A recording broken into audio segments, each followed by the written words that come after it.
Bismillahi walhamdulillah wa salatu wa salamu ala rasulillah wa ala alihi wa sahbihi ajma'een. Assalamu alaikum wa rahmatullahi wa barakatuhu.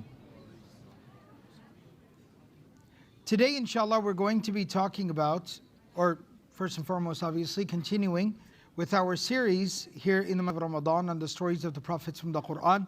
And we specifically focus on, rather than tell the whole story, we focus on referencing the story and then extracting some kind of a valuable lesson that we can live by. Today, inshallah, we're going to go into the story of the Prophet Musa alayhi salam. Musa alayhi salam is the most frequently spoken of prophet throughout the Quran. And therefore, we know a lot about his life from the Quran. There are different events and moments from his life that Allah subhanahu wa ta'ala tells us about, and that Allah subhanahu wa ta'ala references in different places in different ways. However, today we're going to talk about one of the very earliest story of the life of the Prophet Musa alayhi salam that is told in the Quran, was something that we covered in an earlier session, talking about the mother of Musa alayhi salam and her trust and reliance upon Allah subhanahu wa ta'ala, the tawakkul, that trust and reliance upon Allah. That was the moral of the story. Today we're going to move a little bit forward in the story and the life of Musa alayhi salam. And there was something that was referenced in the previous session on Musa alayhi salam, that, as we know, Musa alayhi salam was from Bani Israel. He belonged to the Israelites. He was from amongst them. And he knew that, and the people knew that. But nonetheless, because he was adopted as a baby, taken in by the wife of the Pharaoh, Asiya imra'atu Fir'aun, and became the apple of her eye, he was raised in the palace of the Pharaoh, of Fir'aun, and he enjoyed the ability to be able to move about amongst the ruling class of the Qibtiyun, the people of Pharaoh. And what that led to was a huge kind of inner conflict for Musa alayhi salam. While he lived and moved amongst the ruling class, he knew that he belonged to the people who were oppressed and enslaved and tormented and tortured. And this is something he struggled with. And Allah tells us in Surah Al-Qasas, Surah number 28, that one particular moment, and this was alluded to in the previous session as well, and I'll narrate it very quickly so that we can get to the moral of the story, the lesson for today. He's in the marketplace and he comes across a confrontation occurring, and that confrontation is occurring between one of the people that belongs to the tribe of the Pharaoh, the ruling class, the oppressors, and the other individual on the other side of this conflict is a member of the Bani Israel, the Israelites, the people that are oppressed. And Musa alayhi salam, when he sees this, because what typically occurs in these scenarios is that the ruling class is committing some kind of an oppression amongst these people. So he steps in and he basically says that, break this up, there's no need for this, go about your ways, mind your own business. The man who belongs to the ruling class of Pharaoh, he obviously takes this very personally. And so, because he's used to having his way. And so, he particularly becomes very then confrontational and aggressive towards Musa alayhi salam. He steps up to him and he gets in his face, so to speak. And he starts yelling and shouting and getting physically, kind of like shoving him, pushing him, and being aggressive with him. That just because you're the lapdog of Pharaoh's wife, You think that gives you the right? Tell me what to do? And more, and he's just getting more and more aggressive. At some point, right, there is the right to defend oneself. So that's what Musa alayhi salam does. فَوَكَزَهُ مُوسَى فَقَضَى عَلَيْهِ. Musa alayhi salam shoves him, pushes him off of him. But the might of Musa alayhi salam is such, the might of all prophets is such, that the man falls and dies on the spot. It's also like somewhat of one of those kind of accidental scenarios. It's not a murder, it's more so just kind of like an accidental death. And that's why Allah uses that wording where He says, فَقَضَى عَلَيْهِ. It was that man's time. And when that occurs, the man who Musa alayhi salam came to his defense, he scurries off, he runs off, he sees, oh, I don't want to be a part of this situation. Sometime later, Musa alayhi salam is passing through the marketplace, and he sees that same man whose aid he had come to, fighting and picking a fight and arguing with someone else.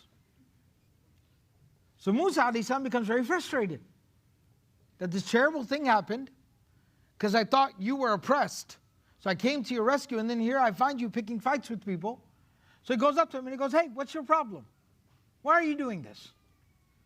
Don't you think it's hard enough for our people? When the man sees this, and the man sees Musa alayhi salam and he hears him, he panics, and his character is kind of understood at this point. What is the character of this man? So he immediately sells out Musa alayhi salam. He goes, don't murder me like you murdered the other guy in the marketplace the other day, 4 days ago, at 12:32 p.m., right? Like that, right? That guy. Points a finger right away. Anything to save his own skin. And that's it. The news spreads. Musa alayhi salam, he's not sure what he should or shouldn't do. And a man comes to Musa alayhi salam, and he says that you need to, إِنَّ الْمَلَأَ يَأْتَمِرُونَ بِكَ. Look, the Pharaoh has never been particularly fond of you. His wife insists on you, and so he kind of has no choice, but this will give him exactly the excuse he's looking for. So they are all consulting, and they've decided, لِيَقْتُلُوكَ. They're going to murder you. They're going to execute you. They're going to make an example out of you. فَخْرُجْ إِنِّي لَكَ مِنَ النَّاصِحِينَ. So get out of here, leave town, get out of Dodge, and I'm an advisor for you. I want what's best for you. I don't want to see you hanging from the gallows. So Musa alayhi salam takes his advice, فَخَرَجَ مِنَا خَائِفًا. Right there at that spot, wherever he's at, he doesn't pack a bag. He doesn't got time for anything. He doesn't get to say farewells. Nothing. From that spot where he is told this information, خَرَجَ مِنَا خَائِفًا. He leaves there. And he's looking over his shoulder. The entire kingdom is after him. يَتَرَقَّبُ. Looking over. قَالَ رَبِّي نَجِّنِي مِنَ الْقَوْمِ الظَّالِمِينَ. And he says, oh Allah, save me. So he travels and travels and travels and travels until he finally, he's got nothing, he's just got the animal that he's riding. He's got no food, no water. He's got just a shirt on his back. And at some point the food and the waters run out, and the animal is tired and exhausted and fatigued and cannot continue. So he arrives finally at a place called Madian. And we had spoken about this in an earlier session.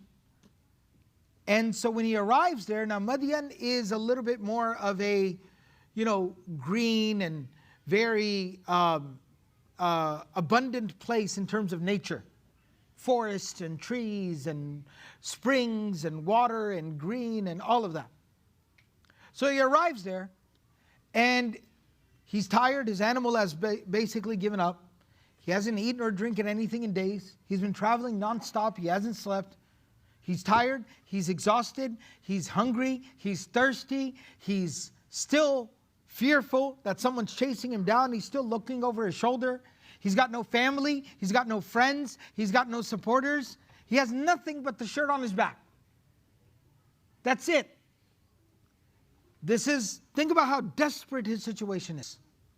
The desperation. So he sees a tree And that's the only luxury that he has to enjoy in this whole world, is the shade of a tree. So he goes and he sits down under that tree. And when he sits under that tree, he makes dua to Allah subhanahu wa ta'ala.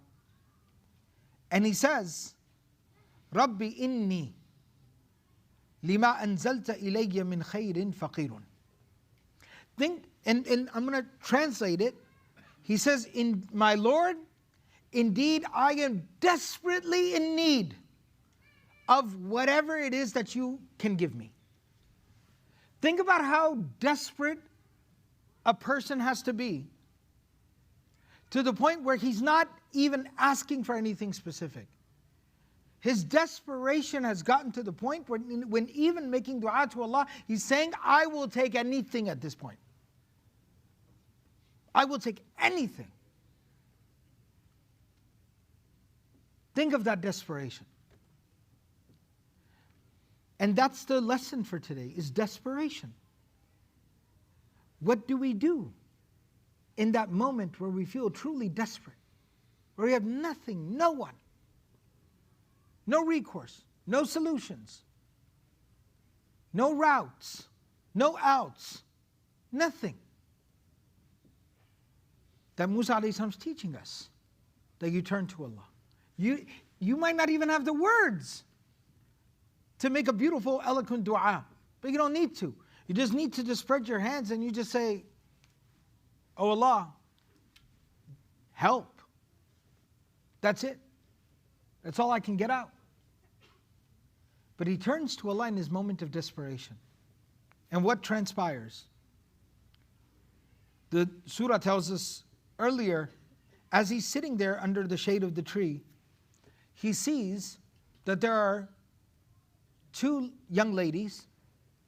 They're very modest, they're covered, they're kind of keeping their distance, and it's kind of an area where it's all shepherds, they're caring for their flocks, so it's all men, but then you have these two young ladies, and they don't want to get in there, and there's only one well, one watering hole, so they don't want to get in there and shove and push and elbow and do all that, so they're standing off to the side quietly, and they wait, and they wait, and they wait, and they wait, and the sun is out, it's the afternoon time. And Musa alayhi salam sees that, and he feels bad. So he goes there, and he says, Can I help you? Ma khatabukuma? What's going on? Is everything okay? Can I help? And they say, La nasqi hatta yusir al-ri'a'u, abuna shaykhun kabir. They said, we can't go and get the water until the crowd dissipates a little. And if you're wondering why there are two young ladies doing this man's job, well, it's because we don't have any brothers, and our father is very, very elderly. So we have to do it. We have to take care of ourselves. So Musa alayhi salam says, why don't y'all go have a seat there under that tree, in the shade of that tree? I'll take care of this. No, sir, we don't, no, it's okay. Just trust me. Go have a seat. I'm right here. You can see me from here. Not stealing your animals. I'm going to take care of all this for you. They say, okay. They go sit down. Musa alayhi salam takes care of it. He comes back and he gives them the animals. They say, how much do we owe you? And he says, you owe me nothing. And they go back home. When they go home, they get home very quickly, very, early. And so the father is curious, and they also report to their father that a gentleman, he helped us today. And so the father says, well, why don't you go and call him to the house? I'd like to show him my appreciation. And when they come and they get Musa alayhi salam, and Musa alayhi salam goes to the home, and the father meets him there, and the father sits him down, and they start talking, and it just, from that interaction to coming to the home, to how he's conducting himself, the dignity, the honor, the respect, the modesty, the decency that he's conducting himself with is really admirable.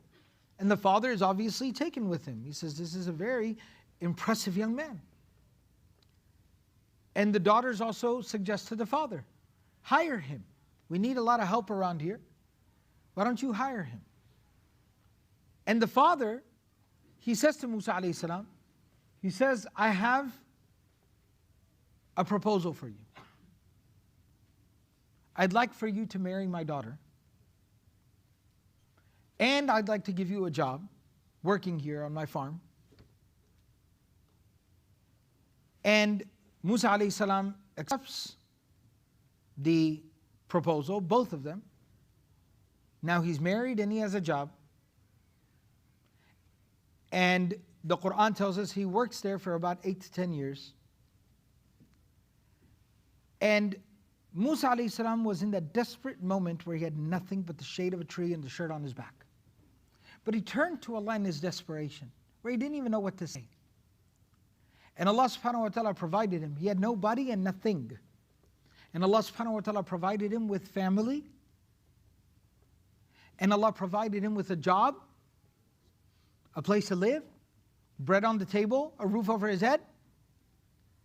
But the most fascinating part of it is that Ibn Kathir rahimahullah ta'ala, from multiple narrations from Abdullah bin Abbas and Abdullah bin Mas'ud radiyallahu ta'ala anhum, he says that the father, the old man, the father, Musa alayhi salam's father-in-law now, was none other than the Prophet Shu'aib alayhi salam. So in his moment of desperation, when he put his faith and trust in Allah, Allah provided him with a job and, marriage proposal and a place to live and, food on the table. And that's huge. That's amazing. But at the same time, those are worldly things.